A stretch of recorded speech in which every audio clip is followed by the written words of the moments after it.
संसार व समाज में कोई भी जीवात्मा यदि आया है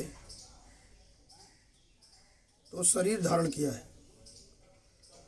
उस शरीर में आत्मा रहते हैं, परमात्मा से आत्मा। तो जब संसार व समाज में धरती के ऊपर, आसमान के नीचे आत्मा, परमात्मा से आत्मा को धारण करने के लिए शरीर की जरूरत पड़ती है, तो सांसारिक व सन्यासी मनुष्य, पुरुष, महापुरुषों के लिए भी कोई न कोई स्थान बनाना होता है। जो उसमें तर्क वितर्क लगाते कि जब सन्यासी है तो क्यों स्थान आया, मौज फकीर को दिया झोपड़ा, ये सब चीज़ें है। किसी भी चीज़ में आसक्त नहीं होना चाहिए। जो भी कर्म क्षेत्र, धर्म क्षेत्र का आप चयन किए हैं, जिस कार्य में लगे हैं, उस क्षेत्रज्ञ में कर्म इंद्रियां, ज्ञान इंद्रियां से उसको करें, मन से कराएं, परमात्मा से आत्मा को दिखाएं। जिस भी शरीर में धारण किया है आत्मा, परमात्मा अंश आत्मा को साक्षी मानकर किसी काल, किसी अवस्था, किसी स्थान पर रहें। मन, कर्म, वचन, ध्यान, श्रद्धा, विश्वास, सत्य, ब्रह्मचर्य, आत्मत्याग के साथ उस कर्म, प्रार्थना, इच्छा, मनन, चिंतन को करें। परिणाम सदैव गुरु ईश्वर प्रकृति को समर्पित करें। परिणाम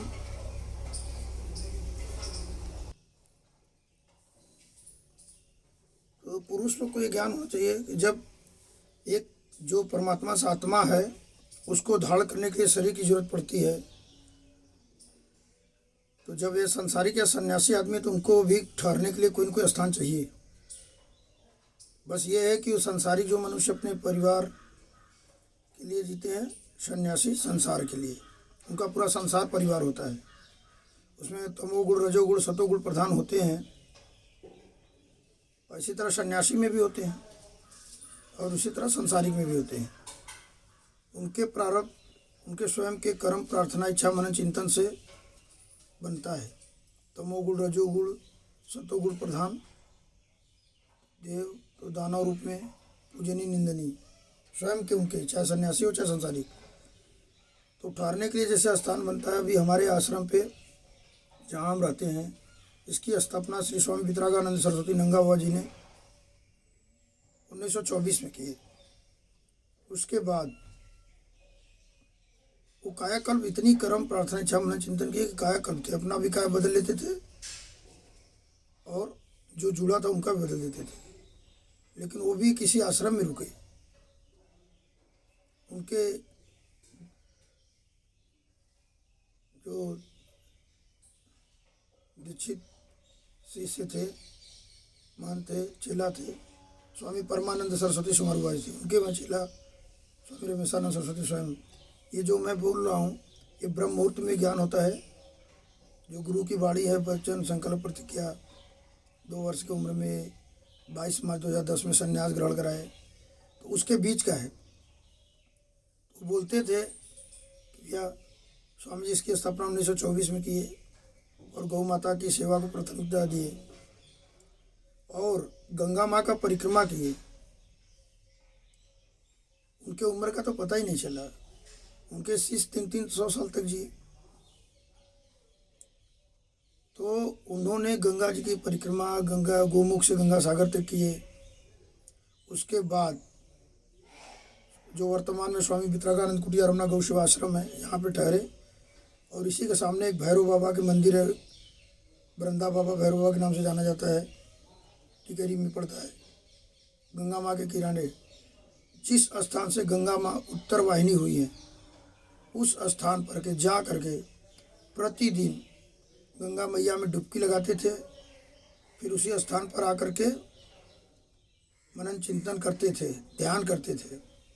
फिर उसके बाद जहाँ पे हम रहते हैं, इस स्थान पे आते थे। तो इतने कायाकल्प साधु होकर के पूरे भारत का भ्रमण किए। उसके बाद ठहरे 1924 से 1964 तक। तो हम 2019 में कुंभ में गए। फिर गंगा माँ के परिक्रमा करते हुए गंगा माँ किनारे किनारे 5 दिन में यहाँ आश्रम पे आए। मार्कंडे महादेव तक गए थे। परिक्रमा में हम थे, स्वामी रमेशानंद सरस्वती, स्वामी धर्मानंद सरस्वती, स्वामी रविंद्रानंद सरस्वती, तीनों लोग गंगा माँ का कुंभ पूरा करके 40 दिन के बाद 19 फरवरी 2019 में गंगा माँ के किनारे किनारे आए। तो हर जगह सबका स्थान बना था, लेकिन हमारे जो दीक्षा गुरु थे श्री स्वामी परमानंद सरस्वती सोमारुआ जी के दीक्षा गुरु, स्वामी वितरागानंद सरस्वती, नंगा बाबा जी के नाम से कहीं कोई स्थान नहीं। तो हमारे दिमाग में हुआ कि अब गंगा माँ के किनारे एक तो स्थान बनाएंगे। तो बहुत लोग बोले कि भैरव बाबा तर बना दिए। कहे नहीं, भैरव बाबा विवादित जमीन है, हम जो भी कार्य करेंगे कोशिश करेंगे, कर्म प्रार्थना इच्छा मन चिंता करेंगे कि विवादित न हो। फिर उसी के बगल में एक ज़मीन लिए 1800 स्क्वायर फीट, उसमें रामकेश गोविंदा के लड़के, उनका बहुत बड़ा सहयोग रहा, और बसंत लाल, प्रदीप कुमार कुमाऊ बाबा और हम लोग जो तीनों बाबा थे, इन लोग का सहयोग, और स्वामी वितरागानंद कुटिया रमणा गौ सेवाश्रम का जो ट्रस्ट के वर्तमान में पदाधिकारी हैं, उन लोग का भी सहयोग रहा, और ज़मीन लिए। अब उसी पे स्थान पे ईश्वर पूर्णवासी को 16 अक्टूबर 2024 में नींव डाले हैं। अब वहाँ पे एक किनारे ठहरने का स्थान बनाएंगे। उसी दृष्टि से किए कि स्वामी जी के किनारे परिक्रमा किए, इतना किए, लेकिन क्यों वहाँ रुकते थे? कुछ न कुछ वहाँ पे और है। जैसे हमारे शरीर में आत्मा क्यों रुकी है? कुछ पूर्व जन्म का कर्म प्रार्थना इच्छा मनन चिंतन, तो कुछ वर्तमान में रहन सहन खान पियन संगत की वजह से रुकी है। जब ठहरने योग्य आत्मा को यह नहीं रहेगा तो इस शरीर को आत्मा छोड़ देगी। वो चाहे कोई भी जीवात्मा हो, यदि जन्म है तो उसका अंत निश्चित होता है। तो जब स्वामी जी वहाँ ठहरते थे, उत्तर वाहिनी गंगा माँ है, तो वहाँ स्थान पे जरूर बनाना चाहिए। ये तो होता है ना, जब आत्मा को ठहरने के लिए शरीर की जरूरत है, तो सन्यासी हो चाहे संसारिक हो, धरती के ऊपर आसमान के नीचे, आसमान जो है, कहीं ना कहीं आपको स्थान बनाना ही पड़ेगा, तभी आप ठहर सकते हैं। क्या ज़रूरत है आत्मा को किसी शरीर में धारण करने का? जब आत्मा को जरूरत पड़ती है तो मनुष्य, पुरुष, महापुरुष की तो बात ही छोड़ दीजिए, या कोई भी जीवात्मा, सिर्फ उनका जो भी प्रारब्ध बनता है, कर्म प्रार्थना इच्छा से प्रारब्ध मनन चिंतन से हो रहा बनता है। तो उसमें प्रदीप कुमार वर्तमान में जो काम लगा है, प्रदीप कुमार यादव और कुमाऊ बाबा उनका नाम रखे थे, स्वामी परमानंद सरस्वती, उनकी अध्यक्षता में जो रामकेश, पहले तो नाम हम लोग के नाम से ज़मीन था, फिर हम ट्रस्ट बनवाए 2021 में, फिर उस ट्रस्ट को गिफ्ट कर दिए। जो भी बनवाते हैं, अब हम सन्यासी हैं तो हम अपने लिए क्यों बनाएं? ऐसा चीज़ बनाएं जो पूरे संसार व समाज के लिए रहे। और संसार व समाज, कोई तमोगुण है, कोई रजोगुण है, कोई सतोगुण है। यदि हम सतोगुण है और हमारा प्रभाव उनके ऊपर नहीं पड़ता है, तो उनसे दूरी बनाएंगे, तभी तन मन धन से सुख शांति आनंद की प्राप्ति होती है। क्योंकि सबका होना जरूरी है। जब धरती का, संसार या जो भी आप कहिए, समाज की स्थापना हुई, तो उसमें देव दानव दोनों के सहयोग से बनी। फिर इसके बाद देव दानव में युद्ध होती है, समुद्र मंथन के बाद तमाम प्रकार के महापुराण, वेद पुराण शास्त्र में लिखा है महापुरुषों द्वारा। तो उतनी डिटेल नहीं, तो उसके अनुसार संरचना होती है। तो कोई नाम पड़ा है, क्यों नाम पड़ा है? तो भूत प्रेत, ईश्वर, भगवान, इष्ट, जो भी नाम पड़ा, यदि है तभी नाम पड़ा है। ये नहीं कि भूत प्रेत नहीं होता, ये नहीं होता है। अब ये डिपेंड करता है कि आप जैसे हमको गुरु माने, हम आपको बोले राम राम कहिए, और श्वास पे राम राम करिए, कर्म प्रार्थना इच्छा सतोगुण का करिए, आपके अंदर तमोगुण पता, लेकिन हम कहे आप सुने, फिर उसको निकाल दिए। राम राम मुँह से चिल्ला रहे हैं, लेकिन हर श्वास पे क्या ले रहे हैं? तो इसका आवरा आपके शरीर में रहेगा तो परिवर्तन नहीं हो पाएगा। जब हर श्वास पे आप राम राम करेंगे या जो भी मंत्र लिए हों, गुरु, ओम नमः शिवाय, श्री हरिओम, श्री हरि शरणम, तमाम महापुरुष, इसके पुरुष से महापुरुष हुए मंत्र के खोज किए हैं, चाहे चर्च हो, चाहे गुरुद्वारा हो, चाहे धार्मिक स्थल है। तो धार्मिक स्थल पर दृढ़ शक्तियाँ वैसे ही रहती हैं जैसे स्थूल शरीर में आत्मा है। हमारे शरीर में आत्मा है, हम जो कर्म प्रार्थना इच्छा करेंगे वही हमारे शरीर का प्रारब्ध बनेगा, जो मनन चिंतन करेंगे वही आवरा आएगा। तो धार्मिक स्थल के सन्यासी जैसा कर्म प्रार्थना इच्छा किए हैं उस धार्मिक स्थल का वही प्रारब्ध रहेगा। मनन चिंतन जैसे वही आवरा रहेगा जब तक ये धरती पे आश्रम रहेगा। हम रहे न रहें, जो इसकी स्थापना किए स्वामी जी रहे न रहे, लेकिन वो आवरा रूप में उस स्थान पे रहता है नहीं। जिस तरह से ये धरती तमाम, जैसे मालवीय जी बनारस हिंदू यूनिवर्सिटी बनाया वो है नहीं है, लेकिन उनके कर्म प्रार्थना इच्छा मनन चिंतन का गुणगान होता है ना, उनको पूजा जाता है ना। क्यों? क्योंकि ऐसा किए इसलिए पूजा जा रहा है। राम को भगवान रूप में देखा जाता है, रावण को राक्षस रूप में। क्यों? क्योंकि वो ऐसा स्वयं कर्म किए और उनको राजा भगवान थे तो उनको भी स्थान था। साक्षात शंकर भगवान हिमालय में जाकर कैलाश पर्वत पे क्यों थे, कंदरा में क्यों रहते हैं? तो हर, जब सबसे छोटा सा है कि जब शरीर को परमात्मा से आत्मा को धारण करने के लिए शरीर की आवश्यकता है, तो मनुष्य, पुरुष, महापुरुष या जीवात्मा कोई भी है तो उसको कोई ना कोई अपना स्थान बनाना ही पड़ेगा ठहरने के लिए। बनाया स्थान, अब उस पर कितनी आसक्ति है डिपेंड करता है। अब हम जैसे वही राम राम कहें तो आपके अंदर राम राम करें, लेकिन अंदर से मनन चिंतन भूत का चल रहा है, बीमारी का चल रहा है, तो राम कहाँ प्रभाव डालेंगे? यदि हर श्वास में आप राम राम करने लगें तो दूसरी चीज़ आएगी कहाँ? कॉमन सेंस की बात है।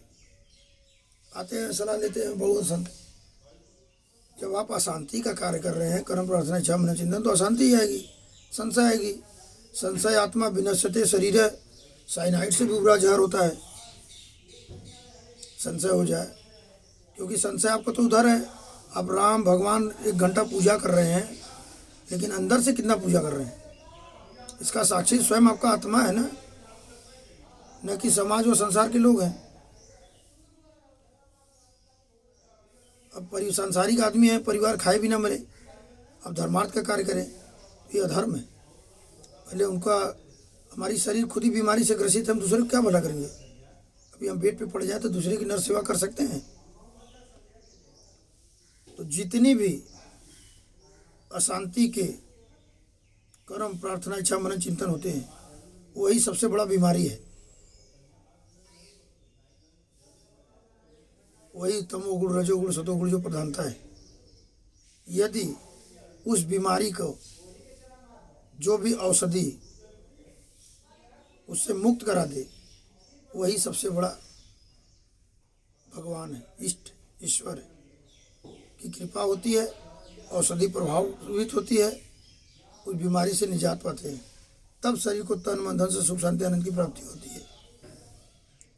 ये हमेशा ध्यान होना चाहिए। शरीर में बीमारी आई तो औषधि लेना है। ये संसार में जब से सृष्टि की रचना हुई, चाहे पुरुष, चाहे महापुरुष, चाहे मनुष्य, सारे लोगों का शरीर औषधि युक्त रहा है।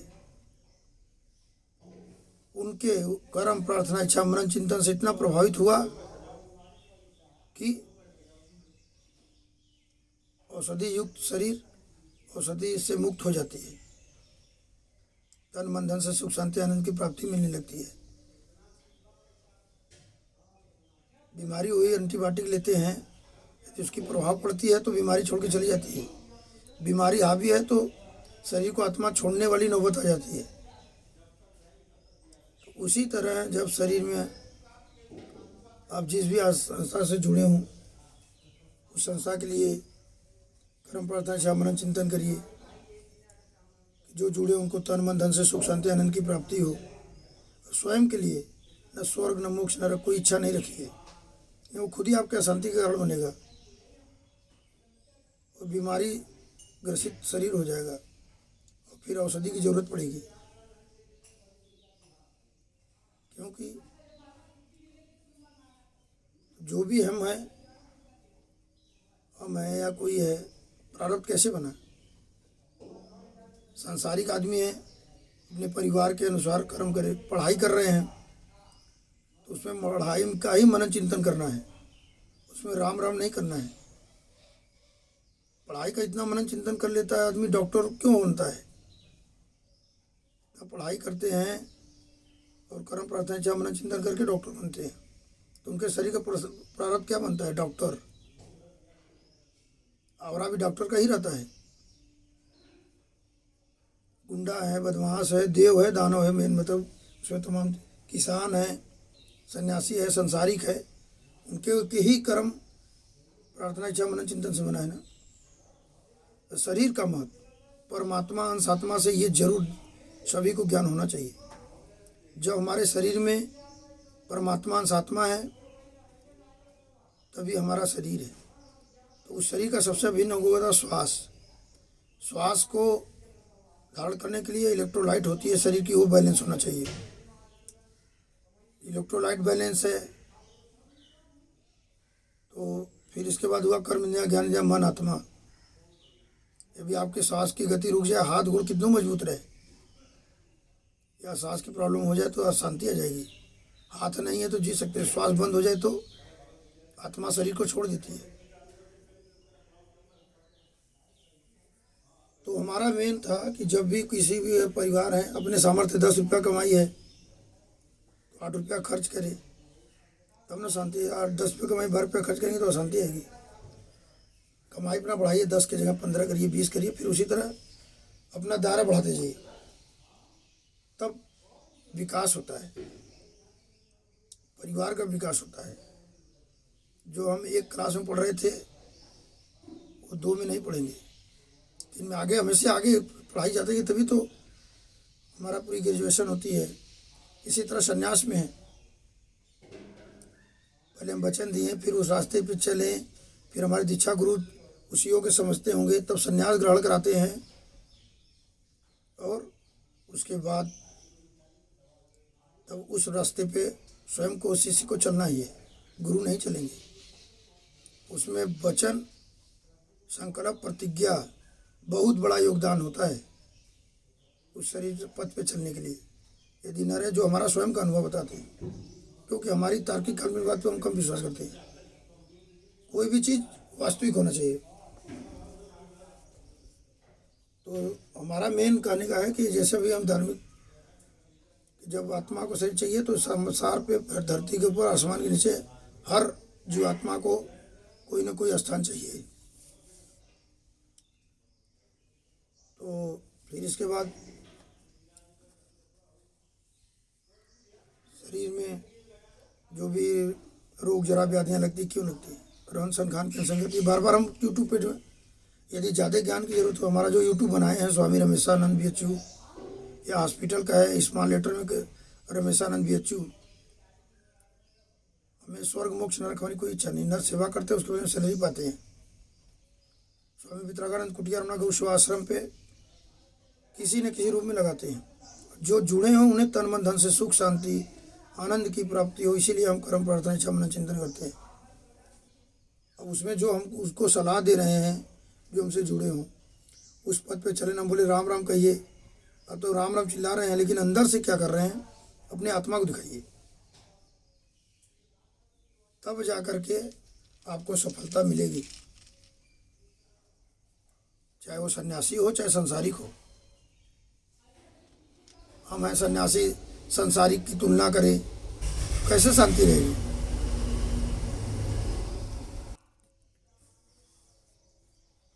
ये चीज़ का ध्यान हो जाए, क्योंकि समाज में तमाम तरह की विकृतियां हैं। इसी तरह चाहे पूजनीय और निंदनीय हो, जिसकी जो प्रधानता है उसी तरह सबको करना चाहता है। हमारा ही जैसे कोई तार्किक काल में जन्म जो था, जन्म 7 फरवरी 1978 11:45 पर हुआ। प्रोफेसर सैल दुबे ऑपरेशन की थी sir Sundarlal hospital BHU Varanasi Uttar Pradesh. जब हम जन्म लिए तभी हमारी को महात्मा की उपाधि दी प्रोफेसर सैल दुबे। हमारे घर वाले बताते हैं, हमें तो पता नहीं। और पलथी मार के हाथ जोड़ के ऐसे पैदा हुए थे। तो माँ का हमारे हमसे बड़े 11 लोग नॉर्मल हुए थे, तो हाथ जोड़ करके पलथी मार करके थे, तो इसलिए पेट चिरा गया था माँ का हमारे। माता चंपा देवी थी, पिता रामजी यादव। ऑपरेशन किए थे प्रोफेसर सैल Dubey BHU sir Sundarlal hospital में। और 2 साल की उम्र में हुआ कि हम विवाह नहीं करेंगे। फिर लगाओ उसी तरह रहन सहन खान पीन संगत वचन इन्हीं को दिए थे। स्वामी वितरागानंद सरस्वती नंगा बाबा जी के जो उत्तराधिकारी चला थे स्वामी परमानंद सरस्वती समारू बाबा जी को, और इनके संगत में रहे, पढ़ाई किए। जून 1999 में BHU में कार्यरत हुए। उसके बाद 22 मार्च 2010 को मुझे संन्यास ग्रहण कराए। वचन तो 1980 में दिए, 9 अप्रैल 1980 में। आदमी स्कूल में पढ़ने जाता है, पढ़ाई करता है, उसके बाद परीक्षा होता है, तब पास होता है फेल होता है, उसका प्रारब्ध बनता है। जो भी है गुरु ईश्वर प्रकृति की कर्म प्रार्थना इच्छा मनन चिंतन से प्रारब्ध और बनता है, परिणाम गुरु ईश्वर प्रकृति की कृपा से मिलता है। तो गुरु ईश्वर प्रकृति का कृपा रहा कि मातृ धर्म जो होता है पुत्र धर्म, माता को अंतिम समय पर भी शरीर ब्रह्मलीन हो रहा था तो थे, पिता को भी ब्रह्मलीन होने के बाद उनके अंतिम संस्कार में थे।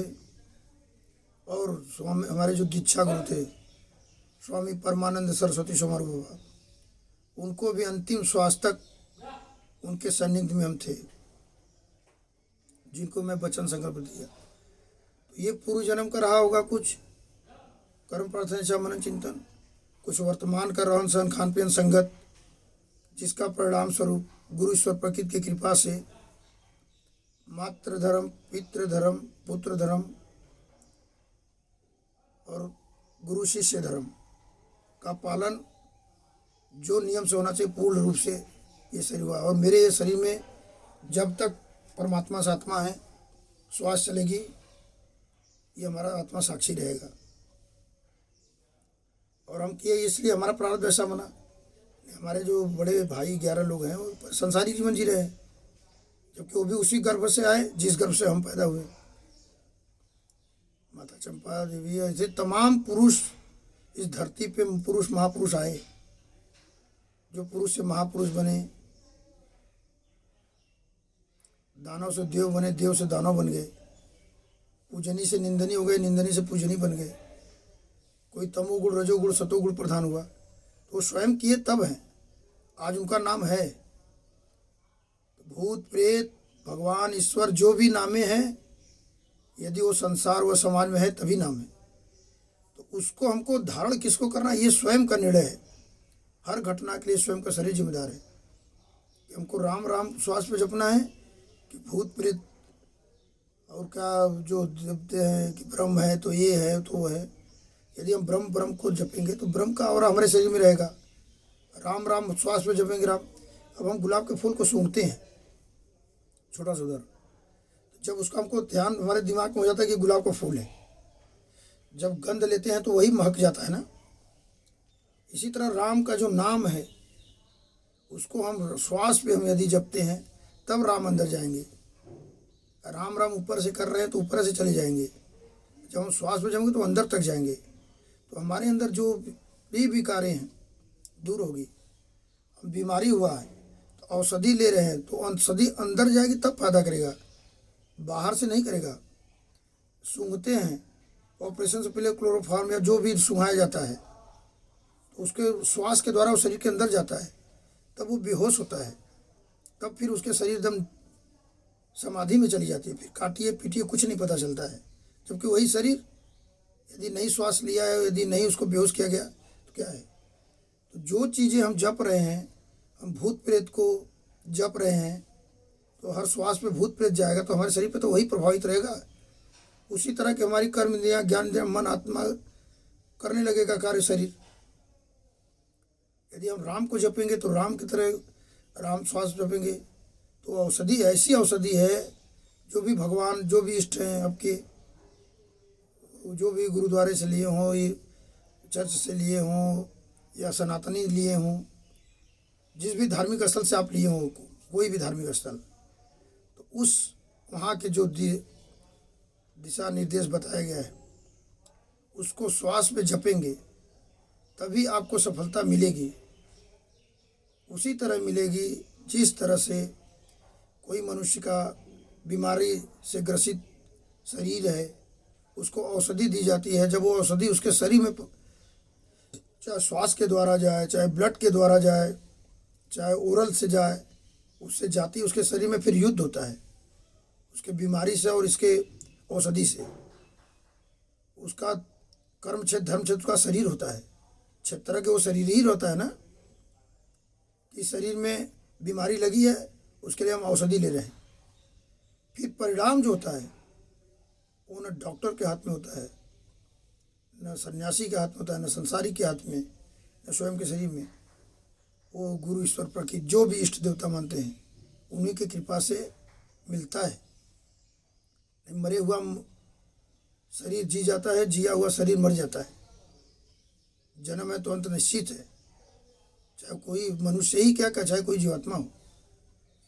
तो हम जो भी धारण कर रहे हैं, तो जब बेहोश किया जाता है तो उसको श्वास के द्वारा सुंघाया जाता है या इंजेक्शन दिया जाता है।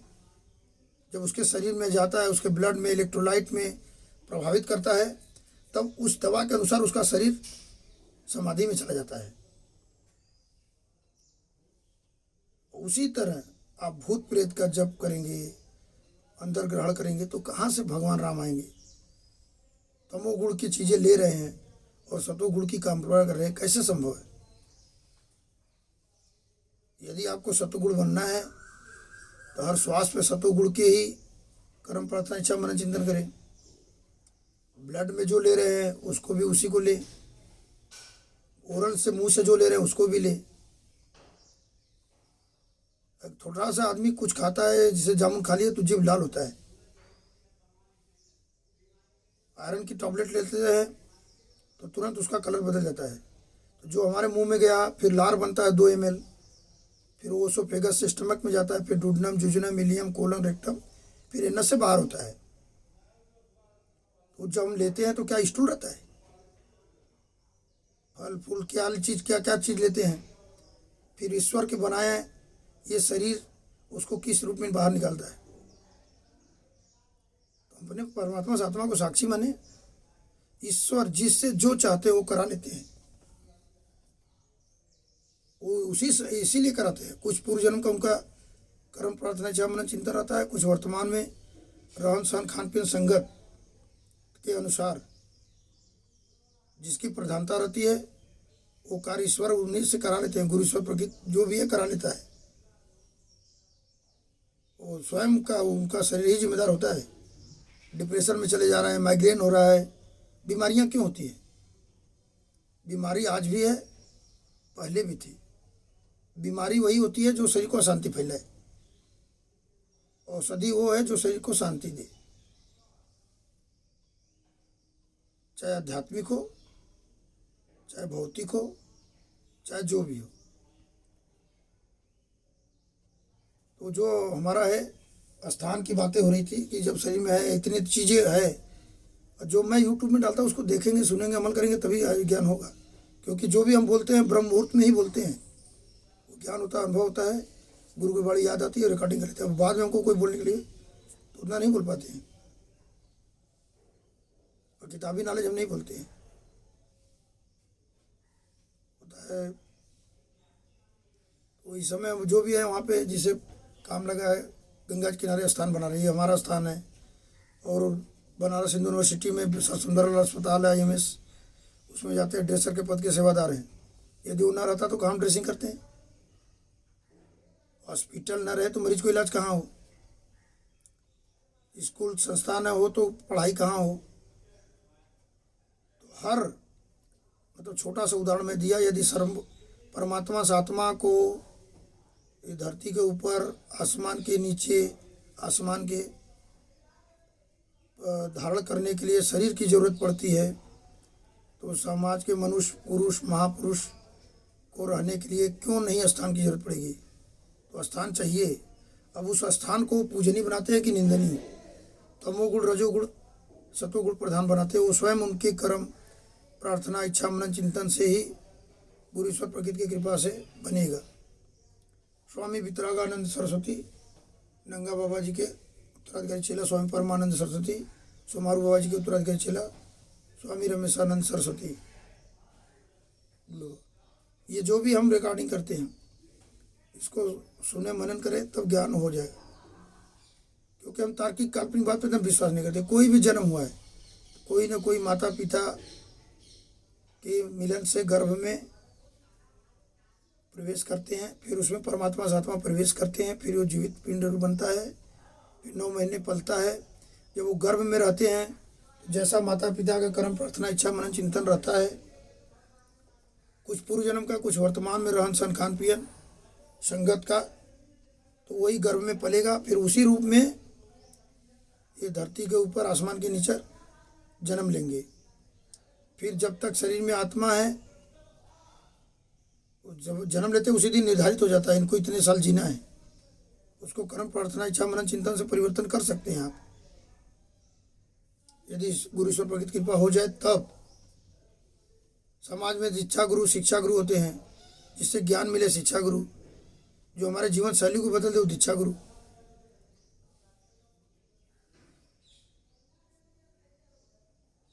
जो भी पद है, संस्था है, मठ है, धार्मिक स्थल है, उन्हीं लोग के वहीं के कर्म प्रार्थना इच्छा मनन से बनता है। स्कूल है, कॉलेज है, जो भी बने हैं संस्था क्यों बने? करपंडी है, कारखाना है, खेती है, तो मनुष्य ही करते हैं ना।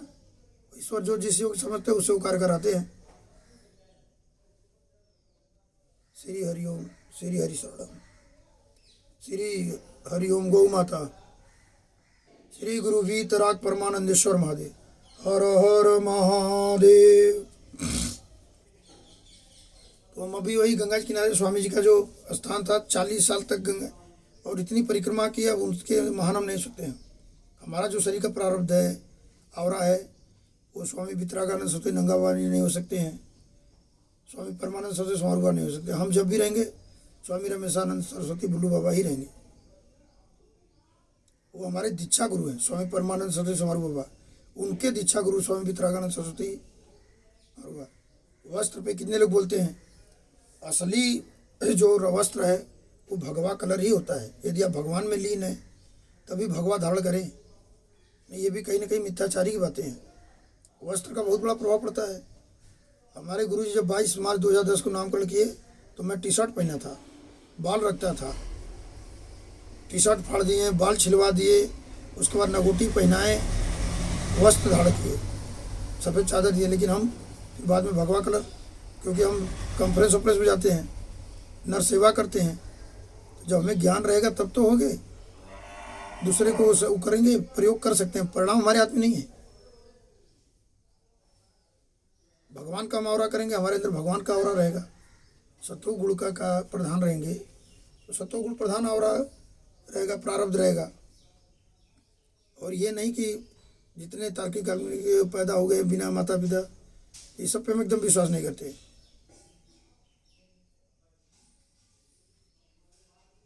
आपको जो क्षेत्र में है, पढ़ाई में है, पढ़ाई का ही मनन चिंतन करें, उसी लिए कर्म प्रार्थना इच्छा मनन चिंतन। परिणाम कभी अपने हाथ में न ले। वो चाहे सन्यासी पुरुष हो, महापुरुष हो, मनुष्य हो, चाहे सन्यासी पुरुष हो, महापुरुष हो या मनुष्य हो, बस उन्हें स्वयं के शरीर के कर्म इंद्रिय ज्ञान से कर्म प्रार्थना इच्छा मनन चिंतन करे, मन से कराए, परमात्मा आत्मा को दिखाए। हर श्वास पे जो राम राम करना है, भगवान को सतोगुण प्रधान बनना तो सतोगुण के ही हर श्वास पे लें, तमोगुण प्रधान बनना है तो तमोगुण को लें, रजोगुण बनना है तो रजोगुण को लें। वही आपका समाज और संसार में आप रहे न रहे, प्रारब्ध आवरा बन के रहेगा।